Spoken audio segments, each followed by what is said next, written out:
এক ছিল এক বিড়াল, নাম তার রাজু মিনা।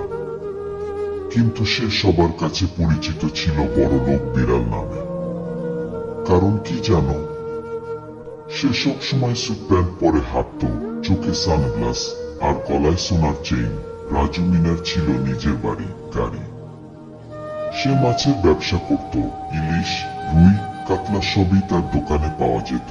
পাড়ার কুকুরেরা তাকে হিংসে করত, আর অন্য বিড়ালরা অবাক হয়ে ভাবত ও কি করে এত বড়লোক হলো। একদিন ছোট্ট বিড়াল ছানা মোনা জিজ্ঞেস করলো, রাজু ভাই, আপনি এত বড়লোক কিভাবে হলেন? রাজু হেসে বলল, আমি ছোটবেলায় খুব পরিশ্রম করতাম। অন্যেরা ঘুমাতো, আমি তখন মাছ ধরতাম। ধৈর্য আর পরিশ্রম, এই ছিল আমার চাবিকাঠি। এরপর মোনা ঠিক করলো ও একদিন বড় লোক বিড়াল হবে। একটি পিঁপড়ার দল ছিল যারা একসাথে কাজ করত।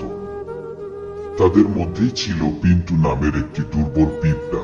সে অন্যদের মতো ভারী জিনিস তুলতে পারত না বলে সবাই তাকে তুচ্ছ করত। একদিন পিন্টু দুঃখে দল ছেড়ে চলে গেল। পথে এক আহত গোবরে পোকাকে দেখে সে সাহায্য করল। তারপর একে একে আরো কিছু অসহায় পোকা তার সঙ্গে যোগ দিল। পিন্টু তাদের যত্ন করে বাসা বানানো, খাবার ভাগ করে দিল।